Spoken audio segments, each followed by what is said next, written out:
আসসালামু আলাইকুম। ওয়ালাইকুম সালাম। আপু কেমন আছেন? ভালো। ভালো আছেন? আপু আপনার নাম কি?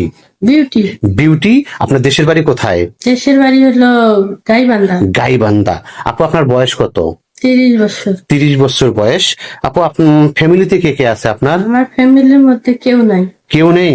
বাবা মা সবাই কি মারা গেছে? না, মা আছে। মা আছে। বাবা কোথায়? বাবা মারা গেছে। মারা গেছে। তো আপনার কি আগে বিয়ে শাদী হয়েছিল? বিয়ে হচ্ছে। বিয়ে হয়েছিল না? তো স্বামী কোথায়? স্বামী নাই, আমি ডিভোর্স দিয়ে দিছি। ডিভোর্স দিয়ে দিছেন? কেন, কি হয়েছে? স্বামীর অপরাধ কি ছিল? স্বামী খান খোরাক দিতে পারে না, কিছু দিতে পারে না, এই কারণে এই জায়গায় আমি আসছি। ডিভোর্স দিয়েছেন আপনি, মানে সংসার চালাইতে পারে না এই জন্য ডিভোর্স দিয়ে দিচ্ছেন? ডিভোর্স দিয়েছি। আচ্ছা, বুঝতে পারছি। তো আপনার বয়স 30 বছর, তাই না?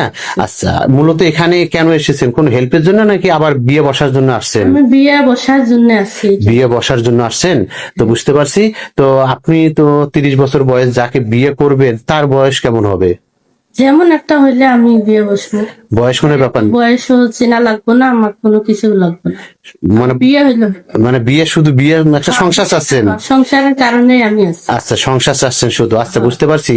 তো আপনার বয়স 30 বছর। হ্যাঁ। তো কোনো ভাই যদি আপনাকে বিয়ে করতে চায়, যে আমরা ভিডিও পাবলিক করতে পারি বা পাবলিক করব, কোনো ভাই দেখা যায় 30, 40, 50 বছর বয়স, তারও এরকম ওয়াইফ মারা গেছে বা ওয়াইফ চলে গেছে, কিন্তু তাদের একটা ছেলে মেয়ে আছে।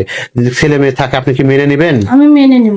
মেনে নিবেন নাকি এই সৎ মায়ের মতো ব্যবহার করবেন? না, ব্যবহার করবো না।